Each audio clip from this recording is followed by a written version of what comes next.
were the work of men at the highest levels of U.S. government, like Richard Nixon, like Win Scott, like James Angleton.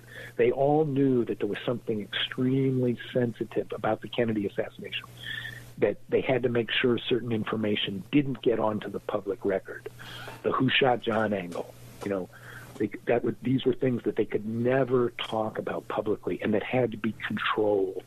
And that's really what the trilogy of spies, my 3 books about the CIA, tell you, is how important, how the Kennedy assassination resonated in the upper levels of the CIA and in the White House from November 22nd, 1963 on. And also the backstory that they never wanted to tell of how much they knew about Oswald before the assassination. I want to ask you about that, but before I do, very interesting that James Angleton was also the fellow that was found rifling through that, what was it, Mary Pinchot Meyer, the mistress of JFK. Yeah.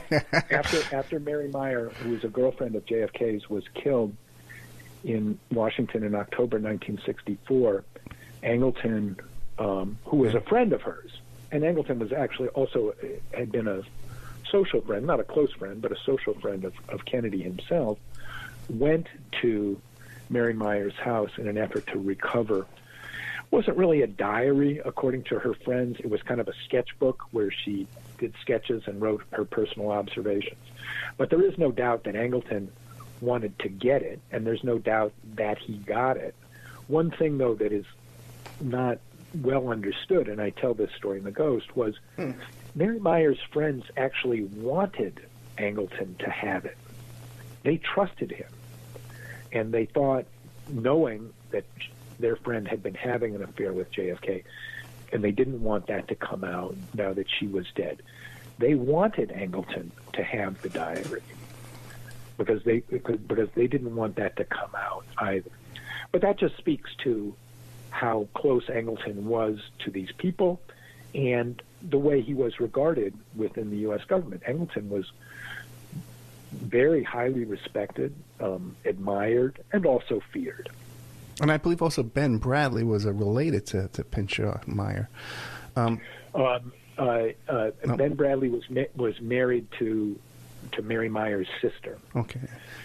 Well, off the top of my head, this is all by memory, my top of my head. Okay, I don't have a lot of notes. But real quick, I wanted to ask, because we're running out of time. I only got about 4 minutes left, and I hate to rush like this, but I understand that U.S. intelligence actually had recording devices, listening devices inside both the Russian embassy and the Cuban embassy in Mexico, and should know everything that went on inside there. Am I correct or no?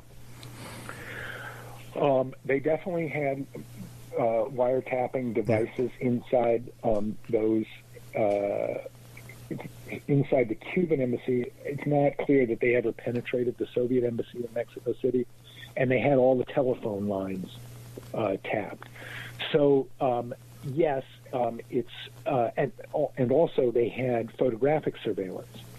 At the Cuban consulate, they had a pulse camera on the door, so every time the door moved, a photo would be snapped. Well, when Oswald visited the Cuban consulate in September 1963, seeking a visa to travel to Cuba, he went in and out of that door 3 times. Okay, so that would be 6 impressions on the pulse camera. None of those photographs ever showed up. The CIA said falsely that the camera wasn't working that day. The House Select Committee on Assassinations obtained the records. The camera was working that day. And 2 CIA officers said that Win Scott later had showed them photographic photos of Oswald coming and going. Those photographs never surfaced.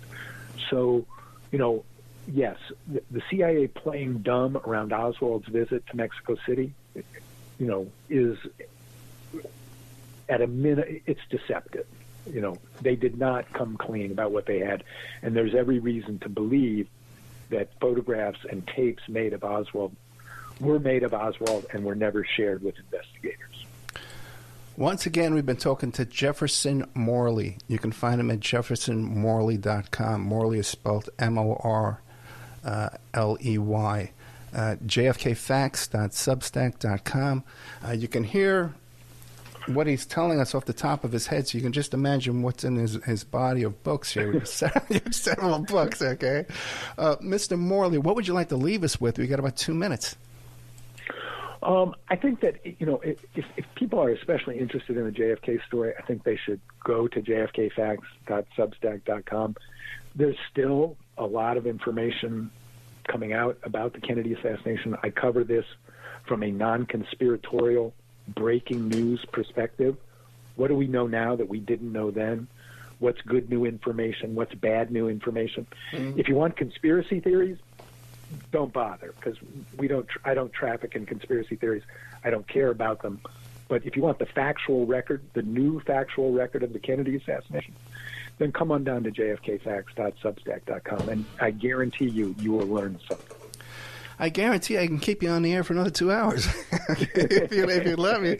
But thank you so much. I hope I can get you to come back, and we can, especially this whole Angleton stuff, man. And that whole period of time is just so skullduggery. Jefferson Morley, find him on Twitter, Jefferson Morley. jfkfacts.substack.com. That's where he's directing you to go to look at his work. Mr. Morley, thank you so much. Thanks for having me, Ed. It was a pleasure. Let's do it again. Thank you. Thank you very much. Good night.